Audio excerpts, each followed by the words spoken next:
ผมมีก็ไปเกตมันให้มันใหญ่ให้มันกว้างปากมันน้อยไปหาเห็ดหอยขึ้นให้มันเป็นกระจงกระจับ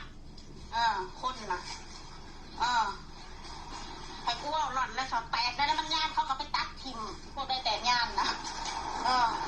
กลัวหล่อนไรเถอะทีแล้วมันดำเขาก็ไปสแกนน้ำขาวหัวนมผู้ได้ดำมันก็ไปดึงออกไปเห็ดใหม่ไปเรียงก็พี่ซ้ำอ้วนก็เป็นเคยเห็ดคนนมดำอย่าเห็ดมันขาวแค่ผีดำอย่าเห็ดมันขาวกูมือเนี่ยค่ะเขาเป็นอายเป็นไงเนี่ยไอ้หมอตัดแปดดึงตัดอยู่ค่ะกูเป็นเขาเสียอายอันซ้ำมาใส่เสื้อไม่ใส่เสื้อสั้นในเขาใส่เสื้อคุ้มใบนี่อันเพราะว่ากูสิบหนังหายน่ะว่าหล่อนไรเถอะไม่มากอกเฉพาะคุณสั่งมันที่อันเดี๋ยวคุณกันบ้าไม่สุดก็ปวดถึงเอฟซีด่าร้ายเสียสินคนละเอฟซีด่าร้ายก็เสียสินสติเสียสินเนาะคือคนด่าร้ายเสียสินเอ้าซ้ำนี้แล้วเสียสิน